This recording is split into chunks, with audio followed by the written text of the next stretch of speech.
Hi friends, welcome to my channel. ನಾನಿವತ್ತು ಈಸಿಯಾಗಿ ರಸಮ್ನ ಹೇಗೆ ಮಾಡೋದು ಅಂತ, ಕಡಿಮೆ ಇಂಗ್ರೀಡಿಯೆಂಟ್ಸಲ್ಲಿ ಹೇಗೆ ಮಾಡೋದು ಅಂತ ತೋರಿಸ್ಕೊಡ್ತಾ ಇದ್ದೀನಿ.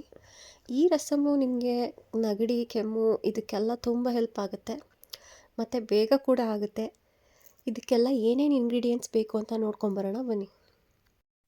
ಮೊದಲಿಗೆ ನಾನಿಲ್ಲಿ 4 ಟೊಮೆಟೊ ತೊಗೊಂಡಿದ್ದೀನಿ ಮತ್ತು ಸ್ವಲ್ಪ ಜೀರಿಗೆ, ಸ್ವಲ್ಪ ಮೆಣಸು ಮತ್ತು ರುಚಿಗೆ ತಕ್ಕಷ್ಟು ಉಪ್ಪು. ನಾನಿದನ್ನು ಒನ್ ಟೈಮ್ಗೆ ಮಾಡ್ಕೊಳ್ಳೋಣ ಅಂತ ತೊಗೊಂಡಿದ್ದೀನಿ. ಹಾಗೆ ಒಗ್ಗರಣೆಗೆ 4 ರಿಂದ 5 ಬೆಳ್ಳುಳ್ಳಿನ ಜಜ್ಜಿಟ್ಕೊಂಡಿದ್ದೀನಿ ಮತ್ತು 4 ಒಣಮೆಣ್ಸಿನ್ಕಾಯಿನ ಕಟ್ ಮಾಡಿ ಇಟ್ಕೊಂಡಿದ್ದೀನಿ. ಹಾಗೆ ಕರಿಬೇವು, ಸಾಸಿವೆ, ಲಾಸ್ಟಿಗೆ ಉದುರಿಸ್ಕೊಳ್ಳೋಕ್ಕೆ ಕೊತ್ತಂಬರಿ ಸೊಪ್ಪನ್ನ ಕಟ್ ಮಾಡಿ ಇಟ್ಕೊಂಡಿದ್ದೀನಿ. ಹಾಗೂ ಒಗ್ಗರಣೆಗೆ ಎಣ್ಣೆ. ನಾನಿಲ್ಲಿ ಮೊದಲಿಗೆ ಒಂದು ಪಾತ್ರೆಯಲ್ಲಿ ನೀರು ತೊಗೊಂಡು ಅದಕ್ಕೆ ಟೊಮೆಟೊನ ಕಟ್ ಮಾಡಿ ಒಂದು 5 ನಿಮಿಷಗಳ ಕಾಲ ಬೇಯಿಸ್ಕೊಳ್ತಾ ಇದ್ದೀನಿ.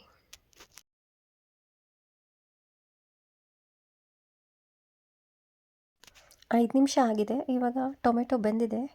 ಈಗ ಸ್ಟವ್ ಆಫ್ ಮಾಡ್ಕೊತಾ ಇದ್ದೀನಿ. ಸ್ಟವ್ ಆಫ್ ಮಾಡ್ಕೊಂಡ ನಂತರ ಇದನ್ನ ಪಕ್ಕದಲ್ಲಿಟ್ಟು ಆರೋದಕ್ಕೆ ಬಿಡೋಣ. ಇದು ಆರೋದಕ್ಕೋಸ್ಕರ ನಾನು ಟೊಮೆಟೊನೆಲ್ಲ ತೆಗೆದು ಒಂದು ತಟ್ಟೆಯಲ್ಲಿ ಹಾಕೋತಾ ಇದ್ದೀನಿ.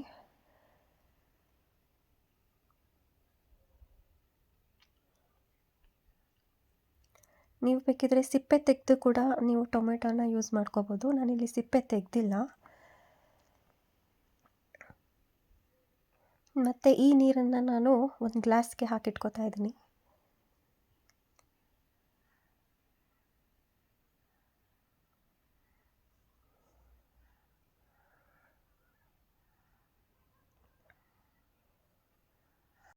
ಟೊಮೆಟೊ ಎಲ್ಲ ಆರಿದ ನಂತರ ನಾನು ಒಂದು ಜಾರಿಗೆ ಆ ಟೊಮೆಟೊಗಳನ್ನ ಮತ್ತು ಮೆಣಸು, ಜೀರಿಗೆ ಎಲ್ಲನೂ ಹಾಕಿ ರುಬ್ಕೊಳ್ತಾ ಇದ್ದೀನಿ.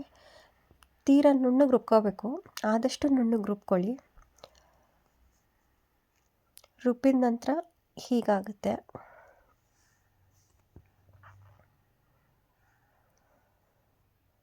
ನಾನಿಲ್ಲಿ ಒಂದು ಪಾತ್ರೆ ತೊಗೊಂಡಿದ್ದೀನಿ. ಆ ಪಾತ್ರೆಗೆ ಎಣ್ಣೆ ಹಾಕೋತಾ ಇದ್ದೀನಿ.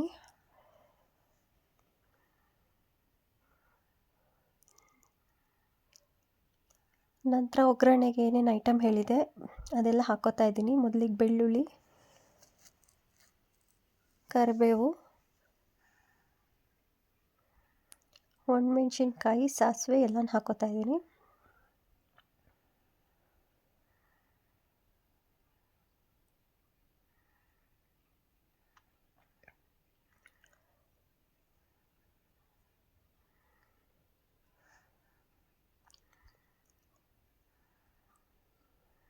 ಇದೇನು ಜಾಸ್ತಿ ಟೈಮ್ ಹಿಡಿಯಲ್ಲ ಫ್ರೆಂಡ್ಸ್. ನೀವು ಒಂದು ಸಲ ಮಾಡಿ ನೋಡಿ, ಒಳ್ಳೆ ಟೇಸ್ಟ್ ಕೊಡುತ್ತೆ ಇದು. ಮತ್ತು ನೆಗಡಿ, ಕೆಮ್ಮು ಇದ್ದವರಿಗೆ ನೀವು ಬರೀ ಸೂಪ್ ಥರನೂ ಯೂಸ್ ಮಾಡ್ಕೊಂಡು ಕುಡಿಬೋದು. ಅಷ್ಟು ಟೇಸ್ಟಿಯಾಗಿರುತ್ತೆ. ಮತ್ತು ಇದು ಬಿಸಿ ಅನ್ನಕ್ಕಿಂತ ಆರೋಗಿನ ಅನ್ನಕ್ಕೆ ತುಂಬ ಒಳ್ಳೆ ಟೇಸ್ಟ್ ಕೊಡುತ್ತೆ. ಒಂದು ಸಲ ಟ್ರೈ ಮಾಡಿ ನೋಡಿ. ಈ ರೆಸಿಪಿ ಹೇಗಿದೆ ಅಂತ ನನಗೆ ಹೇಳಿ.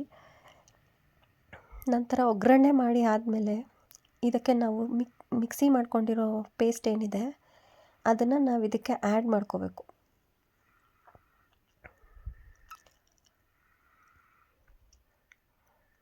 ನಾನಿಲ್ಲಿ ಆ್ಯಡ್ ಮಾಡ್ಕೋತಾ ಇದ್ದೀನಿ.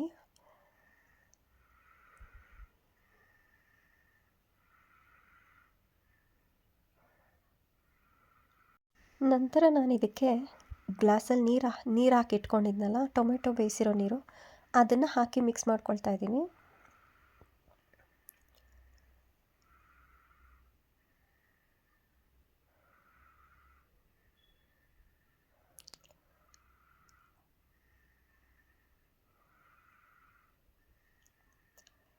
ನೀಟಾಗಿ ಈ ಥರ ಮಿಕ್ಸ್ ಮಾಡಿಕೊಂಡು ಮೀಡಿಯಮ್ ಫ್ಲೇಮಲ್ಲಿ ಕುದಿಸ್ಕೋಬೇಕು. ಇದು ಕುದಿಸೋದೇ ಮೇನ್ ಫ್ರೆಂಡ್ಸ್. ನೀವು ಕ್ಲೋಸ್ ಮಾಡಿ ಯಾವುದೇ ಕಾರಣಕ್ಕೂ ಇದನ್ನು ಕುದಿಸೋಕೆ ಹೋಗಬಾರ್ದು. ನೀವು ಓಪನ್ನಾಗಿ ಕುದಿಸ್ಬೇಕು. ಇದು ಕುದಿಯುವಾಗ ಮನೆಯೆಲ್ಲ ಘಮ ಘಮ ಅಂತ ಇರುತ್ತೆ. ಅದು ಸ್ಮೆಲ್ಲೇ ತುಂಬ ಚೆನ್ನಾಗಿರುತ್ತೆ. ಅಷ್ಟು ಸ್ಮೆಲ್ ಕೊಡುತ್ತೆ ಇದು. ನಾನೀಗ ರುಚಿಗೆ ತಕ್ಕಷ್ಟು ಉಪ್ಪು ಹಾಕೋತಾ ಇದ್ದೀನಿ.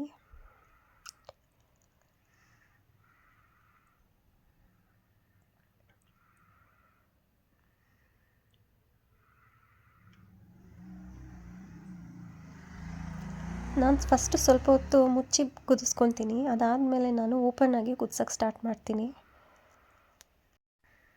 ಖಾರ ಒಂದು ಸಲ ನೋಡ್ಕೊಳ್ಳಿ. ನಿಮ್ಗೆ ಏನಾದರೂ ಖಾರ ಕಮ್ಮಿ ಆಯಿತು ಅಂದರೆ ನೀವು ಬೇಕಿದ್ದರೆ ಚಿಲ್ಲಿ ಪೌಡರ್ನ ಆ್ಯಡ್ ಮಾಡ್ಕೋಬೋದು. ರೆಡ್ ಚಿಲ್ಲಿ ಪೌಡರ್ ಇದು ಆಪ್ಷನಲ್ಲು. ನಿಮಗೇನಾದರೂ ಖಾರ ಕಮ್ಮಿ ಆಯಿತು ಅಂದರೆ ಇದನ್ನು ಆ್ಯಡ್ ಮಾಡ್ಕೋಬೋದು.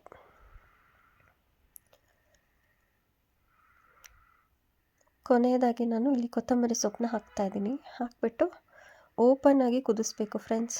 ನೀವು ಯಾವುದೇ ಕಾರಣಕ್ಕೂ ಕ್ಲೋಸ್ ಮಾಡಿ ಕುದಿಸಿದ್ರೆ ಅದರ ಘಾಟು ಸಾಂಬಾರಲ್ಲೇ ಉಳ್ಕೊಬಿಡುತ್ತೆ, ರಸಮ್ನಲ್ಲೇ ಉಳ್ಕೊಬಿಡುತ್ತೆ. ನೀವು ಇದನ್ನು ಆದಷ್ಟು ಓಪನ್ನಾಗಿ ಕುದಿಸ್ಬೇಕು.